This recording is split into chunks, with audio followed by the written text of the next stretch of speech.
Ladies and gentlemen, welcome to Sessions Cafe. I'm your host, Kerry D. Singleton, and today we have a special guest, my buddy, Josh Kraft, and we're here at his campaign office in my hometown of Roxbury, Massachusetts, in the great city of Boston. How are you, man? Kerry, I'm great, but I'm always better when I'm getting to hang out with you man. and talk shop with you. You are definitely a politician. Yeah. No, I'm just kidding, man. Celebrating Roxbury, your hometown, Yes. with this awesome shirt Yes. that you designed and I gave did, me. yeah. So thank you. Well, my friend. actually, my buddy, A P. Lee Productions. There P. we go. Lee Productions. Yeah. But Right there. The logo's right there so you can see it. Yeah, he designed the shirt. I just gave him the idea. And I'm here at the Roxbury Unity Parade in Roxbury. And I wanted to definitely stop by Josh's campaign office and just, shoot the breeze with you, man. I appreciate Yeah. it, Kerry. I appreciate it. Yeah. Grateful. Always great to have you here, your mom with us, and in the office here in Nubian Square. Mm-hmm. Yeah. You're in your hometown of Yeah. Roxbury. Yeah. And, I've spent a lot of hours in this community, many days and years, and it's great to be able to have you come by the office. Thank you. I'm really honored to be here, man. A couple of things. So, I mean, you're in the race for mayor of the city of Boston. You decided to go large or go home. Yeah. What yeah. made you decide that you wanted to be the next candidate to run the city? Well, Kerry, as you know, I've spent 35 years working in the neighborhoods of Boston and Chelsea, and so many great experiences. But the greatest thing, and in those 35 years, I've got to work with so many great people. Yeah. Not just work with them, listen to them, and learn from them. And they've taught me about their hopes, their challenges, they've taught me about resilience. But the most important thing they've taught me about is the power of people to come together around an important issue, and how that power of community can make change for the better for everybody. And those are the folks that inspire me to run for mayor of Boston, because they've inspired me my whole career and pushed me to do more and make communities stronger, and that's what they're doing now. Now, I know a lot of cities across the country, one of their top priorities is safety, right? And I know that a lot of cities administrations feel that the quick fix to dealing with crime in some of our nation's cities is incarceration or hiring more cops.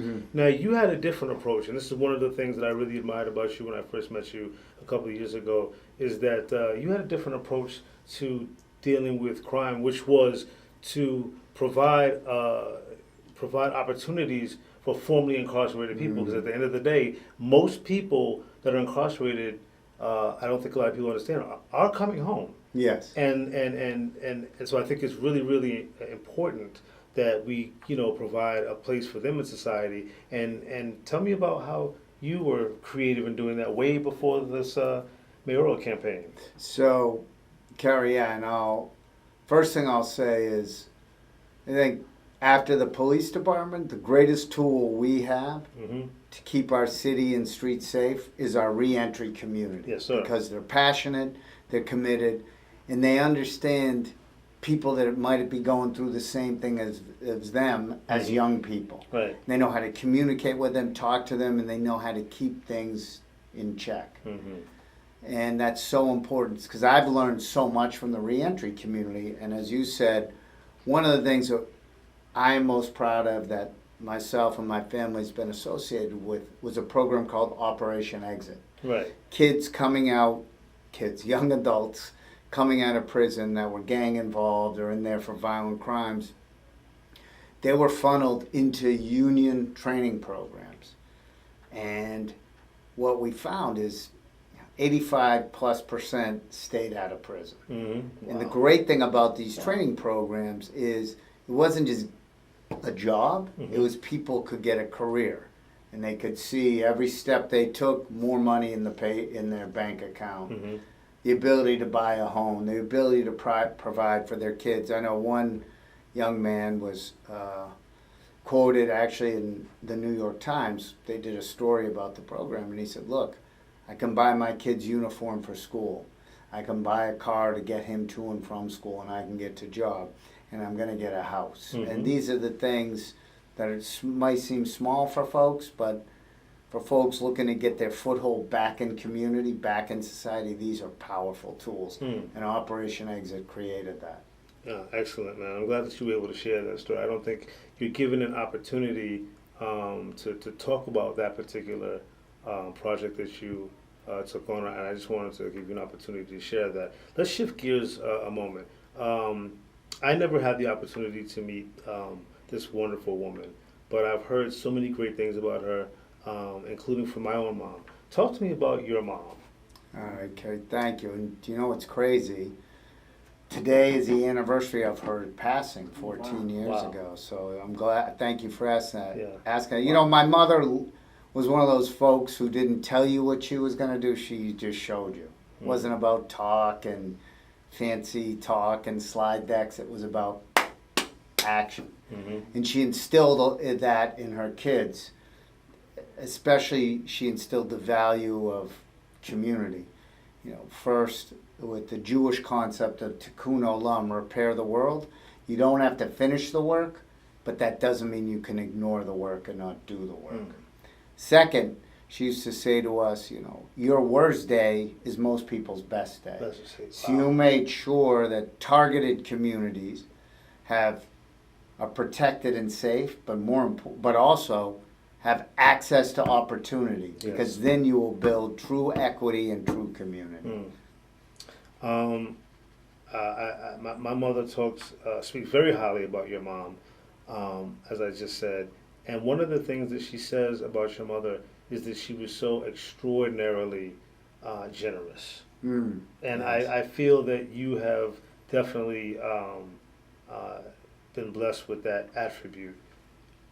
How does that work for you in terms of what the things that you've done for the boys clubs prior to your mayoral campaign?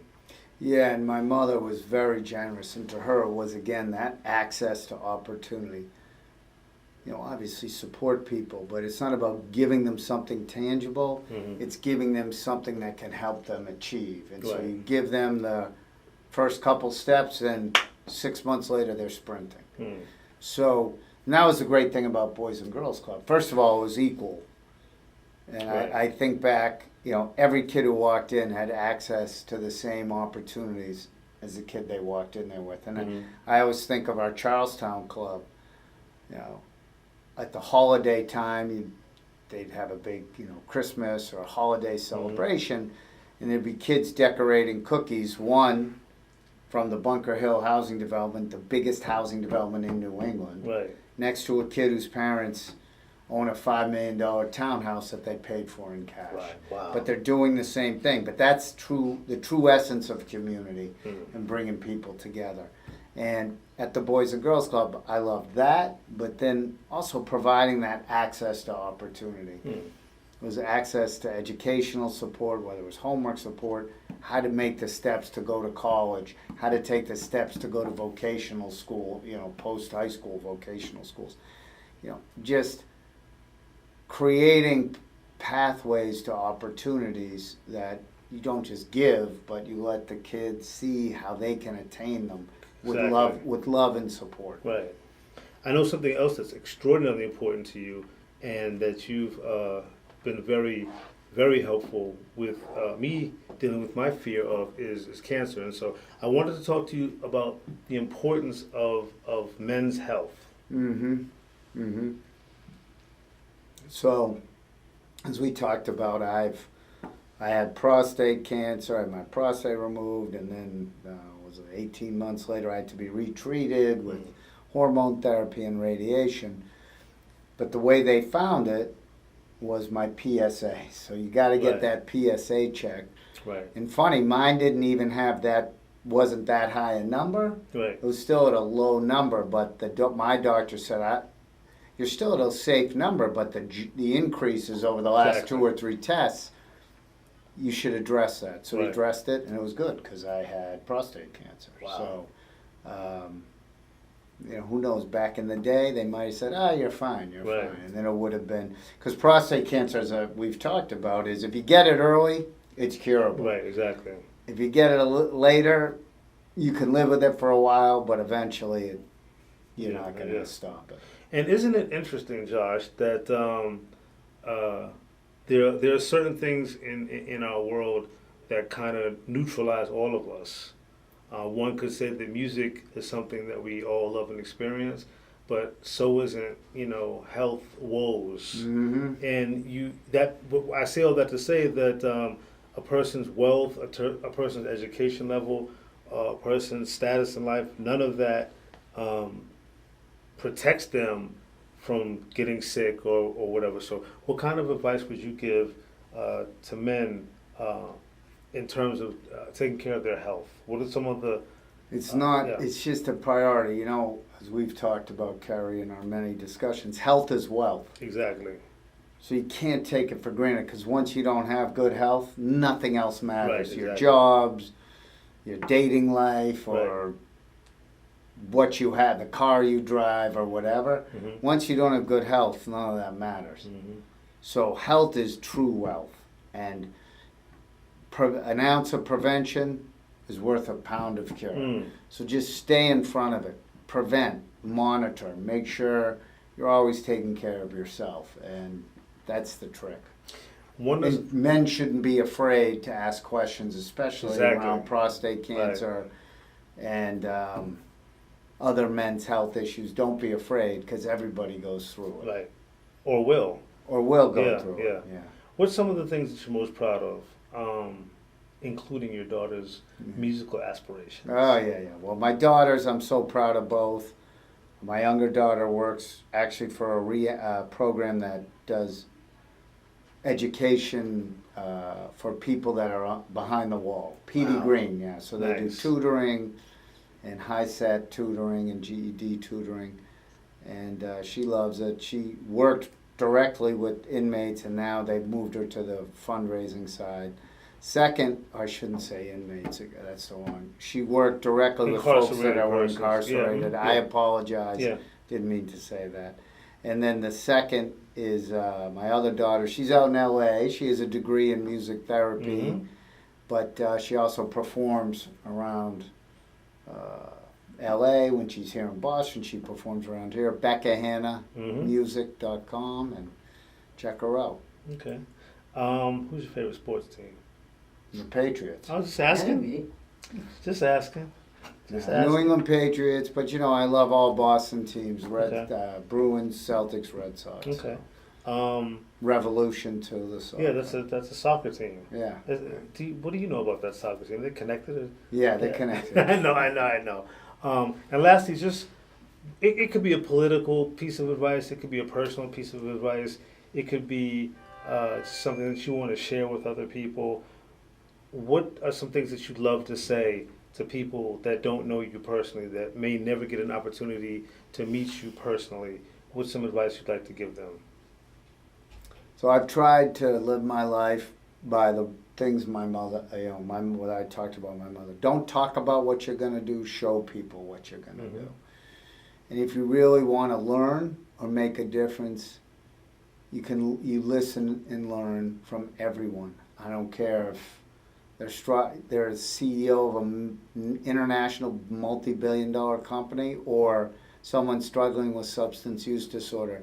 Everybody has something to teach you, so listen to everybody. Right. Well, I listen, and that's why I get a PSA every 3 months. No, I'm just kidding. Better safe than sorry. Definitely. Yeah. Definitely. I'm very grateful for our friendship, man, and I appreciate you. I wish you the best in just whatever it is that you want to do, politically, and otherwise. One of the things I admire most about you has nothing to do with any of your professional attributes. It has everything to do with your heart and your passion for helping people. I love that about you, and I'm very proud to call you a friend. Well, thank you. I feel the same way about you. I'm proud to call you a friend. I'm glad we've built this relationship. Thank you. And thanks for coming into the campaign headquarters today. Thank you. It was a blessing to be here. Special episode of Sessions Cafe TV show here with Josh Kraft at his campaign office here in Boston, Massachusetts. We'll see you next time.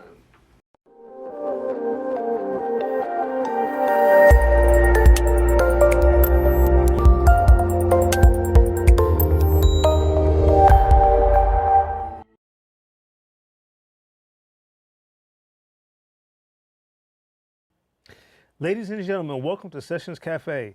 I'm your host, Kerry D. Singleton, and today we welcome my brother from another mother, Mr. William Michael Reid. Welcome to the show, brother. Thank you, sir. Thank you for having me. Appreciate it. Great to have you here. It's great to have you here. I owe my career to you, brother. I owe my career to you. So you are an executive producer for NYC Live at Fashion Week, and also a publicist. Yes, sir. And I would know because you were my publicist for many years when I was hosting the Kerry's Corner radio show. Correct. We'll get into that. But let's start by talking about your company, which was founded in Los Angeles, even though you're from New York, and we'll get into that as well. Exposure Entertainment Incorporated, and that was founded in 1993 back in LA. Correct. Okay. Talk to me about that. At the time, I was living and working in Southern California, in Burbank, California. Okay. And where I was working at Federal Express, I would actually have a chance to kind of travel around from city to city, going to events like the NBA All-Star Weekends, Super Bowl weekends, and fly back to LA where I was actually residing. And eventually during my travels, I said, you know what, I want to do something different. I was going to like NBA All-Star weekends and seeing people there, and they were like, why don't you try to bring some of your work here to this market here? And I said, yeah, but I live on the West Coast. And they were like, well, hey, man, try to come up with something, and therefore started there in LA versus in New York where you're from. Right. And I said, okay. So in the summer, July of '93, one of my buddies, Marvin, co-worker at FedEx, he said, man, why don't you come up with something cool and just give it a great name? So I didn't know at the time, so he came up with this, the word exposure. He said, spell it differently, X-P-O-Z-U-R-E. And he said, since you do a round of things, you do film, you do television, you do comedy, you do music, you do sports, and just put it all under the umbrella Exposure Entertainment, and it was just born from there, and it just went on from there. Yeah. Wow. Okay. You were raised in Harlem, though. Yes. So how did you make your way from New York City all the way to the other side of the country? Interesting dynamic. I graduated from high school in '87, JFK High School in the Bronx, and right after high school, I literally turned down 4 Division I schools to go to college. One of them was Florida A&M, Tallahassee, Memphis State, Tennessee, Tulane University in New Orleans, and also Clemson, South Carolina, my dad's home state. And right after I graduated from high school in June of '87, I said, I started thinking about West Coast stuff.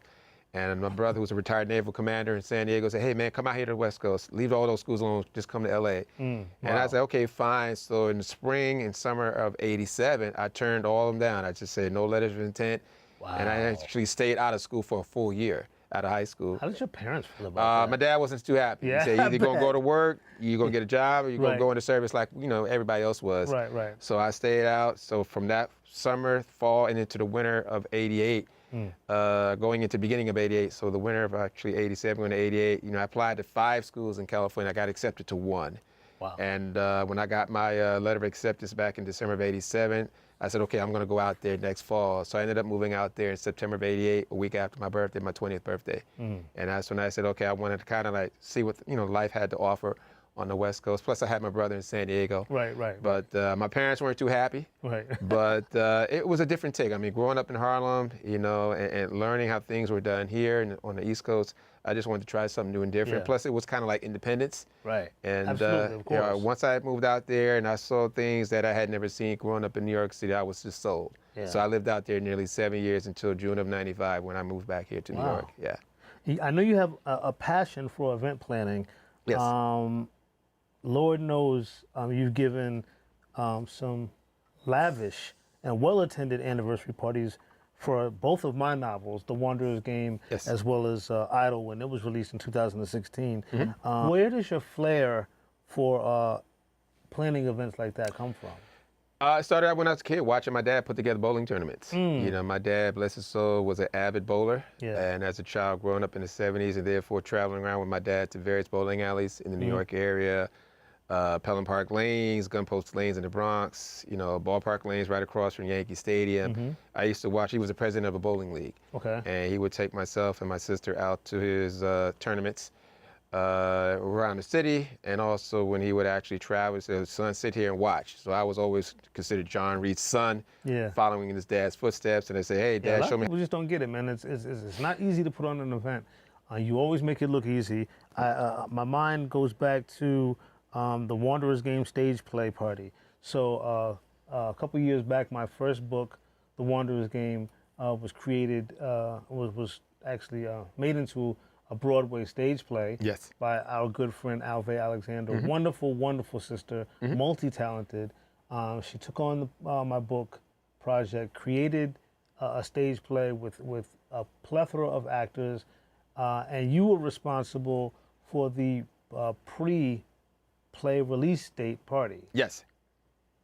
Fantastic event on a rooftop in Manhattan. Still have memories of it. It was great. It was my great. mom was there. She had a great time. Yeah. When you do events like that, I want to assume, I'm going to ask you, but I assume that the reward for all of the hard work for booking the venue, booking the caterer, booking the DJ, etc., comes about after it's over.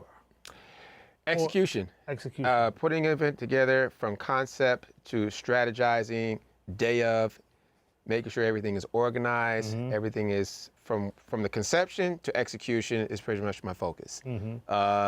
Speaking of Alve, Alve and I, we go back 19 years. Wow, I didn't know first that. met her back in May of 2006. Okay. I consider her like a big sister. Absolutely. And anytime I've done an event with her, or she's done an event with myself, or we've done events with others, any sort of collaborations, it's always like we've always seen eye to eye. So when I approached her about what you were doing with the Wanderers game, she said, let me put an adaptation to therefore make it go from a screenplay that you would see on TV or in film to the stage. Right. And once I started seeing how those castings went and the auditions, and I started seeing how the scenes played out, I said, let's put together a pre-release party. Right. And when we did that party and I saw, people just show up, I mean, we had lines out the door Lines trying to out get the in. door, right, and yeah. folks were just like relaxing. And me, I'm just working the room, make sure Right. everybody's in, where they need to be, placement, the step and repeat wall, drinks were flowing, people were dancing.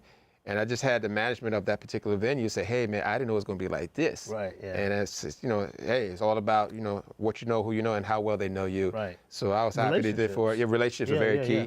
So I had the opportunity to therefore say, okay, that's just one notch taken care of, especially making sure that your release was well received. Yeah. Those who had participated, from the actors to those who were actually part of the writing team, for those who actually were part of the coverage, the press and media coverage of it. That to me was, fulfilling at the end of the day. It was tiring, but it was fulfilling when I saw it all pretty much come to its, fruition. That to me was important. Yeah, man, you did a phenomenal job, and that set the stage, no pun intended, for the play itself, which was, again, you organized that. You organized the structure of how things would run that evening, and I mean, again, it was phenomenal. That seems to be your thing, man. Although I think your shining light is NYC Live at Fashion Week. That is your baby. That's my pot pot of gold there. We have it coming up September 16th. Yes. Yeah, but let's talk about NYC Live at Fashion Week, and because you've done that event in LA and in Paris, right? Yes. As well as here in New York City. Now, New York City Fashion Week is like, I dare say, Fashion Week. It's not even a week. It's like a month. It used to be 8 days. Yeah. Then they started reducing over the years to 7, then 6. Now it's actually 5. Oh, I didn't. Okay. September I stand 11th through the corrected. 16th. Yeah, our event is on the closing night of Fashion Week, Tuesday, September 16th. Yeah. Now, how did you get involved with? What made you decide that you wanted to initiate a fashion show of that Caliber? It goes back nearly 40 years. 40 years ago, July of '85, I was 17 and I started in fashion. And I was pretty much something that was captivated. At the time, we had icons like Cindy Crawford, Elle McPherson, Naomi Campbell. I go back even further than that, Cheryl Teagues, and also Beverly Johnson and Lauren Hutton, and back in the 70s. But as a man, I was like, okay, I got to find a different twist to it, because there wasn't enough really work for guys. Everything was catered towards, the female side, women's side. But I said, okay, I'll get involved to some degree or another, but it wasn't like in front of the camera. I want to be behind the camera. But then again, that event marketing, that management, that building of something was something that I had more of an interest in. So I was actually, doing the production assistant work, and going to get the donuts, going to get the scripts, going to set the stage, get the lighting, get the sound, get the talent, get the press, auditions, fittings, castings, execution, day of show, post, show parties. Yeah. It was something I really fell in love with, but it was work, but it was fun. Right. And when NYC Live, was born, believe it or not, and you, of course, some of the characters involved, what I'm about to say, I worked on many productions, both here in New York and other cities. in other countries. Right. And I said, you know, it was time for me to start my own. Right. And back in the fall of 2014, I had just come back from Paris, doing Paris Fashion Week in October 2014. And I said, okay, it's time to therefore launch a brand. And I went to my mentor at the time, you're probably familiar with Andre Kino of Couture Fashion Week. I had already been working with him since '09 for like 11 seasons, which spans about 6 years, 2 seasons per year. Wow. And I went to him in January 2015. I said, look, man, I want to start my own show. He gave me his blessing. He said, but under one condition. I said, what? He said, under my umbrella.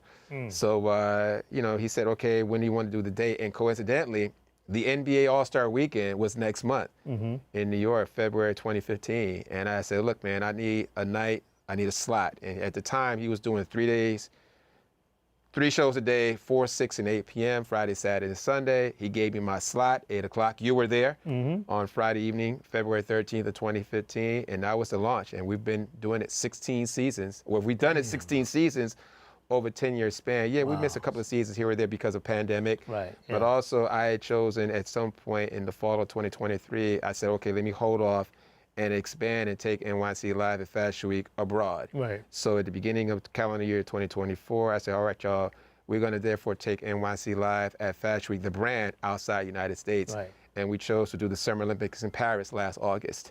So when we did that event August 9th, and of course, you know, won rave reviews, I said, okay, now going into the beginning of this year, 25, we went back to Paris 7 months after the fact, and we did a show back in Paris during Paris Fashion Week, this time on calendar, on March 7th, and we'll be back again on October 3rd, only 17 days after September 16th in New York. You're working a lot. Yeah.